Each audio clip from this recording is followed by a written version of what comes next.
ಸಿಗುತ್ತೆ. ಅಲ್ಲಿ ಮೋಡಗಳು ಮುಚ್ಕೊಂಡಿರಲ್ಲ. ಆಗ ಮಿತ್ರ ಧ್ರುವನ ದರ್ಶನ ಆಗ್ಬೋದು.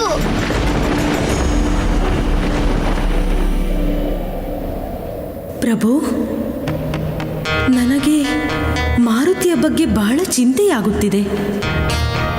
ಅವನು ಈ ಕಾಡಿನಲ್ಲಿ ಕಳೆದು ಹೋದರೆ ಏನಾಗಬಹುದು? ಒಂದು ಬೇಕೆಂದರೆ ಮತ್ತೊಂದು ಕಳೆದುಕೊಳ್ಳಬೇಕು. ಪ್ರತಿ ಯಾತ್ರೆ ಸುಖಮಯವಾಗಿರುವುದಿಲ್ಲ. ಮಾರ್ಗ ಮಧ್ಯದಲ್ಲಿ ಹೂವಿನ ಜೊತೆ ಮುಳ್ಳು ಸಿಗುತ್ತದೆ. ಎಲ್ಲದಕ್ಕೂ ಸಿದ್ಧವಿರಬೇಕು. ಇದು ಭಕ್ತಿಯ ಪರೀಕ್ಷೆ ದೇವಿ. ಹಾಗಾಗಿ ಭಕ್ತನ ಭಕ್ತಿಯ ಪರೀಕ್ಷೆ ಮಾಡುವ ಸಮಯವಿದಾಗಿದೆ.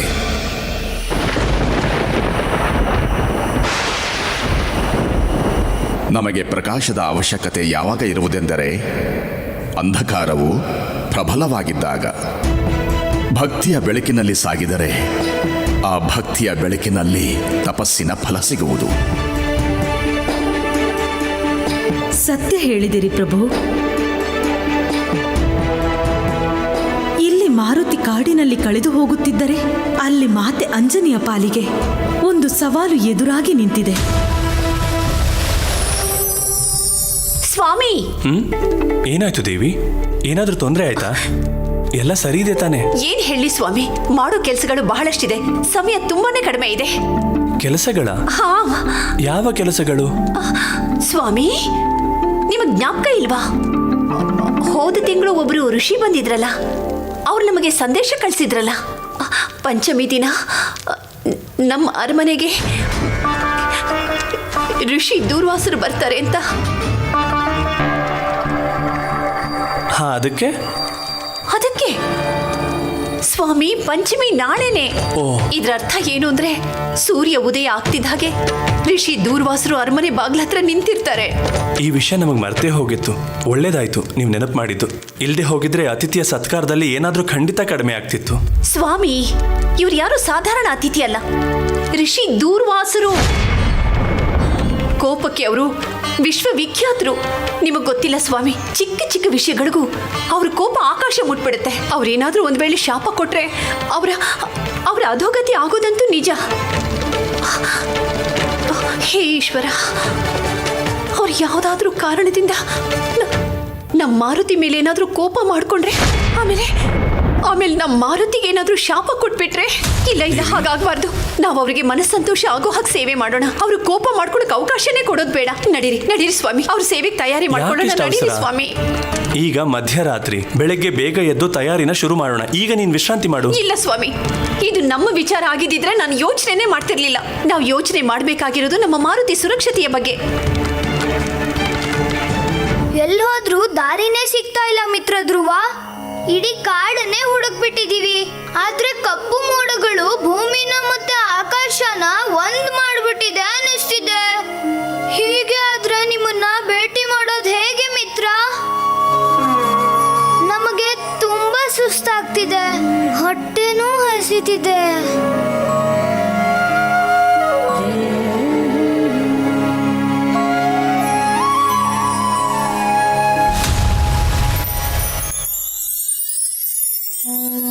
ಅಮ್ಮ ನಮಗೋಸ್ಕರ ಎಷ್ಟು ಉಪವಾಸ ಇರ್ತಾರೆ, ಆದ್ರೆ ನಾವು ನಮ್ಮ ಆರಾಧ್ಯ ದೇವ್ರಿಗೋಸ್ಕರ ಒಂದಿನ ಉಪವಾಸ ಇರಕ್ಕಾಗಲ್ವಾ? ನಮಗ್ ನಿದ್ದೆ ಬರ್ತಿದೆ, ಇಲ್ಲೇ ಮಲಗ್ತೀವಿ. ಸುಜಾತ, ಸುರೇಲಿ, ರಜನಿ, ಎಲ್ಲಿದ್ದೀರಾ? ಎಲ್ಲ ಬೇಗ ಎದ್ದೇಳಿ. ಏನ್ ಮಾಡ್ತಾ ಇದ್ದೀರಾ ಎಲ್ರು? ಏನಾಯ್ತು ಮಹಾರಾಣಿ? ನಾವು ತುಂಬಾ ಕೆಲಸಗಳನ್ನ ಮಾಡ್ಬೇಕಿದೆ. ಸಮಯ ಕೂಡ ನಮಗ್ ತುಂಬಾ ಕಮ್ಮಿ ಇದೆ. ಆದ್ರೆ ಯಾಕಿಷ್ಟೊಂದು ಗಾಬರಿ ಆಗಿದ್ದೀರಾ? ಸುರೇಲಿ, ದಾಸಿಯರು, ಸೇವಕಿಯರು, ಅಡಿಗೆಯವರು, ಮನೆ ಕೆಲಸದವರು, ಎಷ್ಟು ಜನ ಕೆಲಸದವರು ಇದ್ದಾರೋ ಎಲ್ಲರನ್ನೂ ಎದ್ದೇಳೋಕ್ ಹೇಳಿ. ಎಷ್ಟು ಬೇಗ ಸಾಧ್ಯನೋ ಅವ್ರನ್ನೆಲ್ಲ ಬೇಗ ಬರೋದಕ್ಕೆ ಹೇಳಿ. ಸಾಧ್ಯವಾದ್ರೆ ಆದಷ್ಟು ಬೇಗ ಅರಮನೆಯಲ್ಲಿರೋರಿಗೆಲ್ಲ ಈ ವಿಷಯನ ತಿಳಿಸಿ ಹೇಳಿ. ನಾಳೆ ಬೆಳಿಗ್ಗೆ ಋಷಿ ದೂರ್ವಾಸರು ನಮ್ಮ ಅರಮನೆಗೆ ಬರ್ತಿದ್ದಾರೆ ಅಂತ. ಅವ್ರ ಸ್ವಾಗತ ಮಾಡೋದ್ರಲ್ಲಿ ಏನಾದ್ರೂ ಹೆಚ್ಚು ಕಡಿಮೆ ಆದ್ರೆ ಅವ್ರ ಕೋಪದ ಪರಿಣಾಮ ಯಾರಿಗೇನಾಗುತ್ತೋ ಏನೋ ಗೊತ್ತಿಲ್ಲ. ಸರಿನಾ? ಎಲ್ಲರಿಗೂ ಹೇಳ್ಬಿಡಿ, ಆಯ್ತಾ? ಪ್ರಭು, ಎಷ್ಟು ವಿಚಿತ್ರ ನೋಡಿ. ಋಷಿ ದೂರ್ವಾಸರು ದಿವ್ಯ ಋಷಿಗಳು. ಅವರಿಗೆ ಮಾತೆ ಅಂಜನಿ ಹೆದರುತ್ತಿದ್ದಾಳೆ. ಋಷಿ ದೂರ್ವಾಸ ತನ್ನ ಕೋಪಕ್ಕೆ ಬಹಳ ಪ್ರಸಿದ್ಧರು. ಆದರೆ ಸಮಸ್ತ ಸೃಷ್ಟಿಗೆ ಗೊತ್ತು ಅವರು ಹೊರಗಿನಿಂದ ಎಷ್ಟು ಕಠೋರ ಮತ್ತು ಕೋಪಿಷ್ಟರೋ ಮನಸ್ಸಿನಲ್ಲಿ ಅಷ್ಟೇ ಉದಾತ್ತ ಮತ್ತು ಮೃದು ಸ್ವಭಾವದವರು. ಮಾತೆ ಅಂಜನಿ ಸ್ವಯಂ ನಿಮ್ಮ ಅವತಾರವಾದ ಮಾರುತಿಗೆ ಜನ್ಮ ಕೊಟ್ಟಿರುವ ತೇಜಸ್ವಿ ನಾರಿ. ಆಕೆಯೂ ಸಹ ದೂರ್ವಾಸರಿಗೆ ಭಯಪಡುವುದು ಏಕೆಂದು ನನಗೆ ಅರ್ಥವಾಗುತ್ತಿಲ್ಲ ಪ್ರಭು. ದೇವಿ, ಜೀವನ ಚಕ್ರದ ಯಾವುದೇ ರಹಸ್ಯ ಮುಚ್ಚಿಡಲು ಸಾಧ್ಯವಿಲ್ಲ. ಆದರೆ ನಿಮಗೆ ಇದು ತಿಳಿದಿರಲಿ, ಋಷಿ ದೂರ್ವಾಸರಿಗೆ ಭಯಗೊಳ್ಳಲು ಕಾರಣ ಮಾತಾ ಅಂಜನಿಯ ಪೂರ್ವಜನ್ಮ. ಇದೇ ಕಾರಣಕ್ಕಾಗಿ ಮಾತಾ ಅಂಜನಿ ದೂರ್ವಾಸರ ಹೆಸರು ಕೇಳಿಯೇ ವಿಚಲಿತಳಾಗುತ್ತಾಳೆ. ದೇವಿ, ಪೂರ್ವಜನ್ಮ? ನೀವು ಯಾವ ಘಟನೆಯ ಬಗ್ಗೆ ಮಾತನಾಡುತ್ತಿರುವಿರಿ ಪ್ರಭು? ದೇವಿ, ಆ ಘಟನೆಯ ಬಗ್ಗೆ ಈಗ ಮಾತೆ ಅಂಜನಿಗೆ ಯಾವುದೇ ನೆನಪಿಲ್ಲ. ಆದರೆ ಆಕೆಯ ಅಂತರಾತ್ಮಕ್ಕೆ ಪೂರ್ವಜನ್ಮದ ಈ ಘಟನೆಯ ಬಗ್ಗೆ ಎಲ್ಲವೂ ನೆನಪಿದೆ, ಭಯವೂ ಇದೆ. ಅದಕ್ಕೆ ಕಾರಣ ಒಂದು ಶಾಪ. ಯಾವ ಶಾಪ ಪ್ರಭು? ಕೃಪೆ ಮಾಡಿ ನನ್ನ ಸಂಶಯವನ್ನು ನಿವಾರಿಸಿ ಮಹಾದೇವ. ಮಾತೆ ಅಂಜನಿ ಪೂರ್ವಜನ್ಮದಲ್ಲಿ ಒಬ್ಬಳು ಅಪ್ಸರೆಯಾಗಿದ್ದಳು. ಅವಳ ಹೆಸರು ಪುಂಜಸ್ಥಳ. ಅವಳು ನನ್ನ ದೊಡ್ಡ ಭಕ್ತೆಯಾಗಿದ್ದಳು. ಈ ಶಾಪದಲ್ಲಿ ಒಂದು ವಿಶೇಷ ಮಹತ್ವ ಇದೆ. ಅದೇ ಕಾರಣಕ್ಕಾಗಿ ಮಾತೆ ಅಂಜನಿಗೆ ಮಾರುತಿಯಂತಹ ದಿವ್ಯ ಸಂತಾನದ ಪ್ರಾಪ್ತಿಯಾಗಿದೆ. ಪ್ರಣಾಮಗಳು. ನಿಮ್ಮ ಪೂಜೆಗೆ ಅಡಚಣೆ ಮಾಡಿದ್ದಕ್ಕಾಗಿ ಕ್ಷಮಿಸಿ. ದೇವರಾಜ ಇಂದ್ರರು ಇಚ್ಛೆ ವ್ಯಕ್ತಪಡಿಸುತ್ತಿದ್ದಾರೆ. ನೀವು ಈಗ ಅವರ ಸಭೆಗೆ ಬಂದು ನಿಮ್ಮ ನೃತ್ಯ ಪ್ರದರ್ಶನ ಮಾಡಬೇಕಂತ.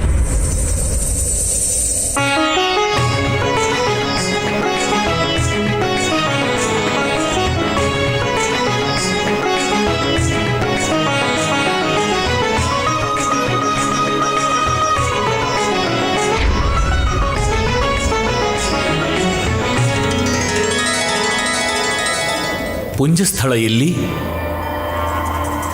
ದಯಮಾಡಿ ನಮ್ಮ ಈ ಮಾತುಗಳನ್ನು ಇಂದ್ರದೇವರಿಗೆ ತಿಳಿಸಿಬಿಡಿ.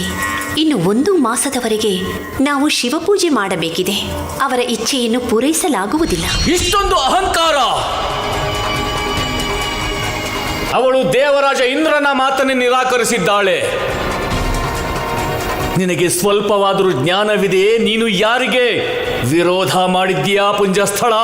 ನಮ್ಮ ಮೇಲಿದ್ದ ಭಕ್ತಿ ಮತ್ತು ನಿಷ್ಠೆಯನ್ನು ಕಂಡು ದೇವರಾಜ ಇಂದ್ರನಿಗೆ ಮಾತ್ಸರ್ಯದ ಜೊತೆಗೆ ನಮ್ಮ ಮೇಲೆ ಕ್ರೋಧವೂ ಹೆಚ್ಚಾಯಿತು. ಓಂ ನಮಃ ಶಿವಾಯ. ಇದನ್ನು ಇಂದ್ರದೇವನು ಅವಮಾನವೆಂದು ಪರಿಗಣಿಸಿ ಪುಂಜಸ್ಥಳ ವಿರುದ್ಧ ಪ್ರತೀಕಾರ ತೆಗೆದುಕೊಳ್ಳಲು ನಿರ್ಧರಿಸಿದನು.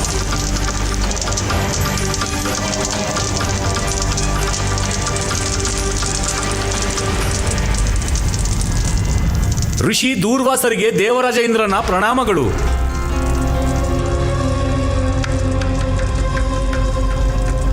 ಒಬ್ಬ ಸನ್ಯಾಸಿ ಆಶ್ರಮಕ್ಕೆ ದೇವರಾಜ ಇಂದ್ರನಾಗಮನ.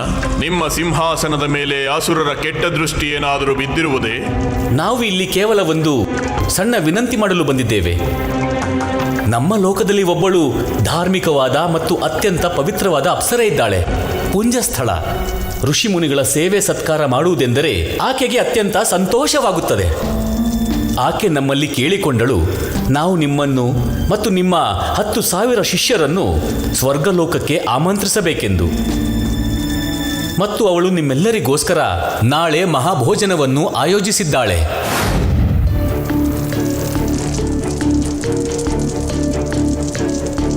ನಾವು ಪುಂಜಸ್ಥಳ ದೇವಿಯ ಆಮಂತ್ರಣವನ್ನು ಸ್ವೀಕರಿಸಿದ್ದೇವೆ. ನಮ್ಮ 10,000 ಶಿಷ್ಯರೊಂದಿಗೆ ನಾಳೆ ಅವಶ್ಯವಾಗಿ ಆಗಮಿಸುತ್ತೇವೆ. ಆದರೆ ಅರ್ಧ ದಿನಕ್ಕೆ ಮಾತ್ರ. ಇದು ಸತ್ಯವೇ?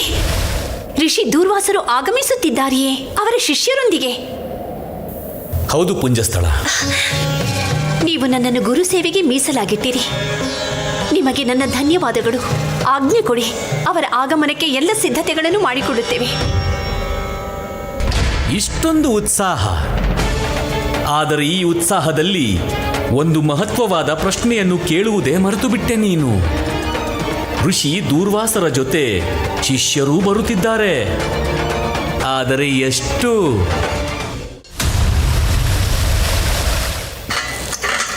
ಪುಂಜಸ್ಥಳ ದೂರ್ವಾಸರ ಅತಿಥಿ ಸತ್ಕಾರಕ್ಕೆ ಎಲ್ಲ ಸಿದ್ಧತೆ ಮಾಡಿಕೊಂಡಳು. ಉತ್ಸಾಹದಲ್ಲಿ ಸೂರ್ಯೋದಯದ ನಿರೀಕ್ಷೆಯಲ್ಲಿದ್ದಳು.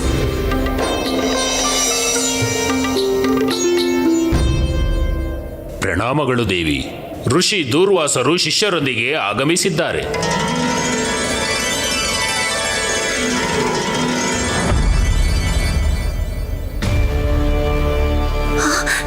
ಎಂತಹ ಅನಾಹುತವಾಗಿ ಹೋಯಿತು. ನಾವು ಪ್ರಶ್ನಿಸಲೇ ಇಲ್ಲ ಋಷಿ ದೂರ್ವಾಸರ ಜೊತೆ ಎಷ್ಟು ಮಂದಿ ಶಿಷ್ಯರು ಬರುತ್ತಿದ್ದಾರೆ ಎಂದು.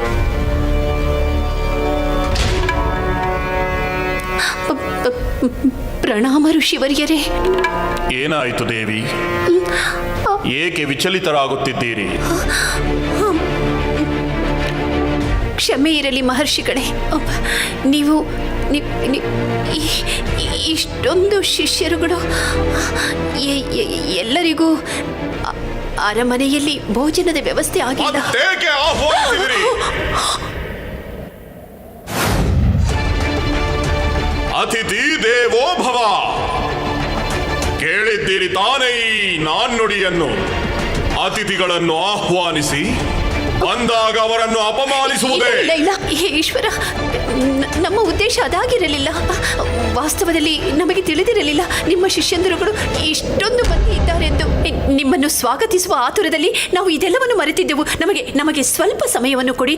ಎಲ್ಲರಿಗೂ ನಾವು ಭೋಜನದ ವ್ಯವಸ್ಥೆ ಮಾಡಿ. ಈ ನಿಮ್ಮ ಆತುರವೇ ಹೇಳುತ್ತಿದೆ ನಿಮ್ಮ ನಿರ್ಲಕ್ಷ್ಯ ಎಷ್ಟಿದೆ ಎಂದು. ಈ ಚಂಚಲತೆ ಅಪ್ಸರೆಯರಿಗಲ್ಲ, ವಾನರರಿಗೆ ಮಾತ್ರ ಸರಿ ಹೊಂದುತ್ತದೆ. ಖಂಡಿತವಾಗಿಯೂ ನೀವು ನಮಗೆ ಹಾಗೂ ನಮ್ಮ ಶಿಷ್ಯರಿಗೆ ಅಪಮಾನಿಸಿದ್ದೀರಿ.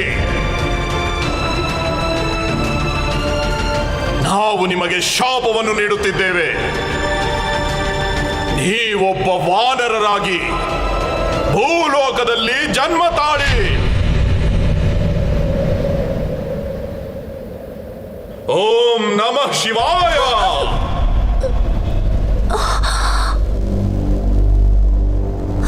ಕ್ಷಮಿಸಿ ಗುರುದೇವ, ದಯಮಾಡಿ ಹೋಗಬೇಡಿ, ದಯಮಾಡಿ ಹೋಗಬೇಡಿ. ನಿಮ್ಮ ಸ್ವಾಗತಕ್ಕೆ ಯಾವ ಕೊರತೆಯೂ ಆಗದ ಹಾಗೆ ವ್ಯವಸ್ಥೆ ಮಾಡಿದ್ದೆವು. ಈ ಆತುರದಲ್ಲಿ ನಮ್ಮಿಂದ ತಪ್ಪಾಗಿದೆ ನಿಜ. ನಿಮ್ಮ ಜೊತೆ ಎಷ್ಟು ಮಂದಿ ಶಿಷ್ಯರು ಬರುತ್ತಿದ್ದಾರೆಂದು ಕೇಳುವುದನ್ನು ಮರೆತಿದ್ದೆವು. ಆ ತಪ್ಪಿಗೆ ನಮಗೆ ಇಷ್ಟು ದೊಡ್ಡ ಶಿಕ್ಷೆಯನ್ನು ಕೊಡಬೇಡಿ ಗುರುದೇವ, ಇಷ್ಟು ದೊಡ್ಡ ಶಿಕ್ಷೆ ಕೊಡಬೇಡಿ.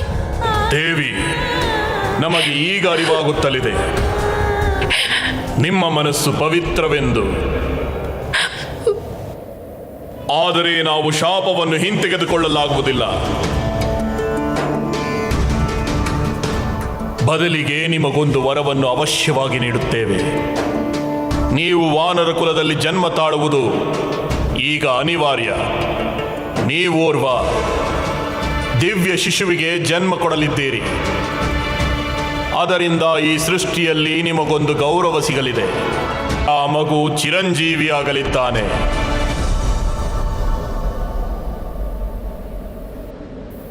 ಈಗ ನಿಮಗೆ ಅರ್ಥವಾಗಿರಬಹುದು ದೇವಿ. ಹಾ ಪ್ರಭು, ಇದರ ಜೊತೆಗೆ ಅರ್ಥವಾದ ವಿಚಾರವೇನೆಂದರೆ ಮಾರುತಿಯಲ್ಲಿರುವ ಈ ಭಕ್ತಿಯ ಪರಂಪರೆಯ ಮೂಲ ಯಾವುದೆಂದು. ಅಂದರೆ ಅವನ ಮಾತೆ ಅಂಜನಿ ಪೂರ್ವಜನ್ಮದಲ್ಲಿ ನಿಮ್ಮ ದೊಡ್ಡ ಭಕ್ತಿಯಾಗಿದ್ದರಿಂದ ಸ್ವಾಭಾವಿಕವಾಗಿ ಮಾರುತಿಗೂ ಸಹ ಅದೇ ಭಕ್ತಿ ಬಳುವಳಿಯಾಗಿ ಬಂದಿದೆ. ಹೇಗೆ ಒಂದು ಶಾಪ ವರದಾನವಾಗಿ ಬದಲಾಗುತ್ತದೋ ಅದಕ್ಕೆ ಸಾಕ್ಷಾತ್ ಪ್ರಮಾಣವಿದು. ದೇವಿ ಪುಂಜಸ್ಥಳ ಅಂಜನಿಯ ರೂಪದಲ್ಲಿ ಶಿವನ ಅಂಶದ ಮಾರುತಿಯ ಮಾತೆಯಾಗಿ ಜನ್ಮ ತಾಳುವುದು.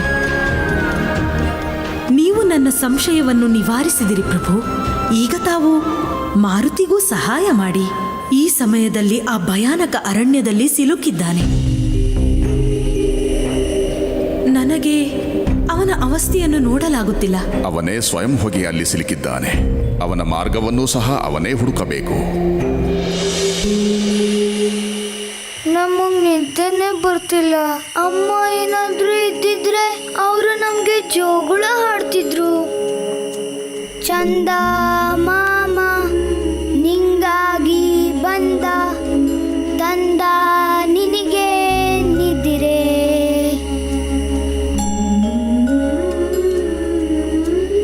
ಎಷ್ಟು ಪ್ರೀತಿ, ಎಷ್ಟು ಶಾಂತಿ ಇದೆ ಅಮ್ಮನ ಧ್ವನಿಯಲ್ಲಿ. ಅದು ನಮ್ ಧ್ವನಿಲಿ ಯಾಕಿಲ್ಲ ಹಾಗಾದ್ರೆ? ಅಮ್ಮ, ಮತ್ತೆ ಮತ್ತೆ ನಿಮ್ ಮುಖ ನಮ್ ಕಣ್ಮುಂದೆ ಏನಕ್ ಬರ್ತಾ ಇದೆ?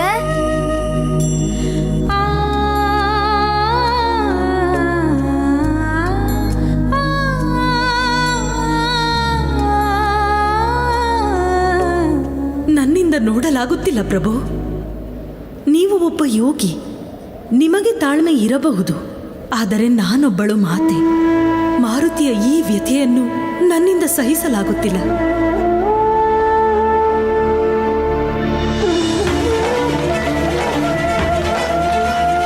ಅಮ್ಮ, ನಿಮ್ಮನ್ನ ನೋಡ್ಬೇಕು ಅಂತ ತುಂಬಾ ಅನಿಸ್ತಿದೆ ಅಮ್ಮ.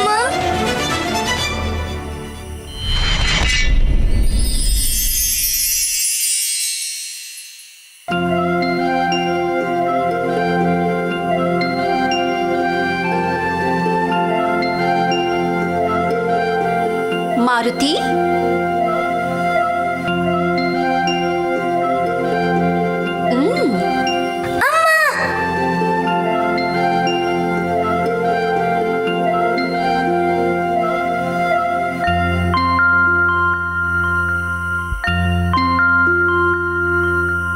ಚಂದ ಮಾಮ ನಿಂಗಾಗಿ ಬಂದ, ತಂದ ನಿನಗೆ ನಿದಿರೆ, ಬಾನೆಲ್ಲ ತುಂಬಿ ತಾರೆಯ ಹಿಂಡು ಜೋಗುಳ ಹಾಡುತ್ತ ಇರಲು, ಹಾಡಿ ಪಾಡಿ ನಿನ್ನಂದ ಚಂದ ಮೇಘಗಳೆಲ್ಲ ಹನಿಯಾದವು.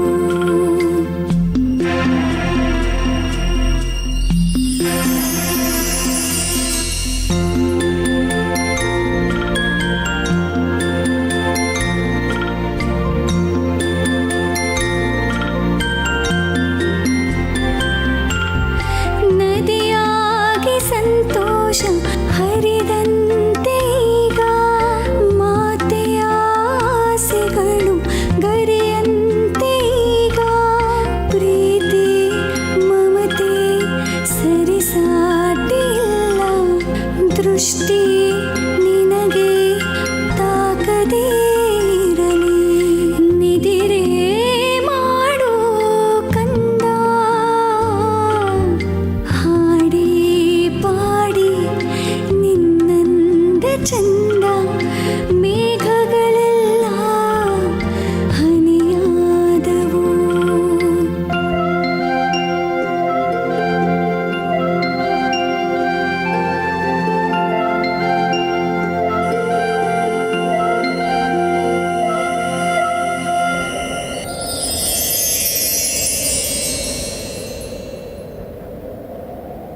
ಕ್ಷಮಿಸಿ ಪ್ರಭು, ನನ್ನಿಂದ ಸುಮ್ಮನಿರಲಾಗಲಿಲ್ಲ.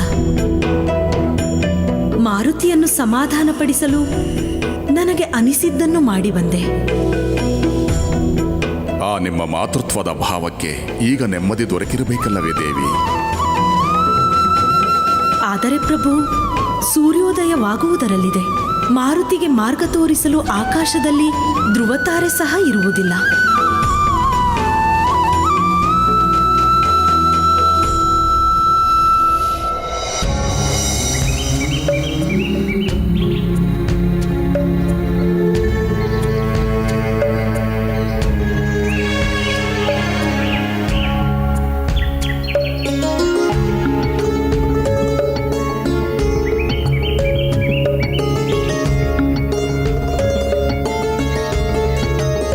ಧನ್ಯವಾದ ಅಮ್ಮ.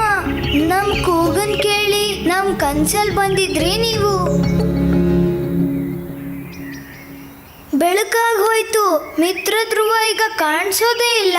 ಮುಂದಿನ ಮಾರ್ಗನ ಯಾರು ತೋರಿಸ್ತಾರೀಗ?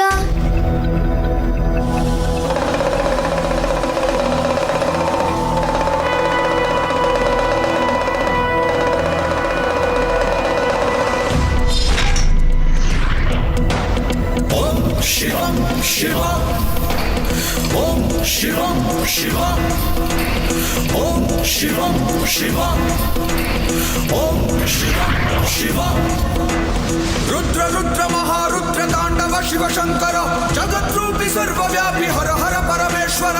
ಓಂ ನಮಃ ಶಿವಾಯ ಓಂ ನಮಃ ಶಿವಾಯ. ರುದ್ರ ರುದ್ರ ಮಹಾರುದ್ರ ತಾಂಡವ ಶಿವ ಶಂಕರ ಜಗದ್ರೂಪಿ ಸರ್ವವ್ಯಾಪಿ ಹರ ಹರ ಪರಮೇಶ್ವರ. ಓಂ ನಮಃ ಶಿವಾಯ ಓಂ ನಮಃ ಶಿವಾಯ ಓಂ ನಮಃ ಶಿವಾಯ ರುದ್ರ ರುದ್ರ ಮಹಾರುದ್ರ ತಾಂಡವ ಶಿವಶಂಕರ ಜಗದ್ರೂಪಿ ಸರ್ವವ್ಯಾಪಿ ಹರ ಹರ ಪರಮೇಶ್ವರ ರುದ್ರ ರುದ್ರ ಮಹಾರುದ್ರ ತಾಂಡವ ಶಿವಶಂಕರ ಜಗದ್ರೂಪಿ ಸರ್ವವ್ಯಾಪಿ ಹರ ಹರ ಪರಮೇಶ್ವರ ರುದ್ರ ರುದ್ರ ಮಹಾರುದ್ರ ತಾಂಡವ ಶಿವ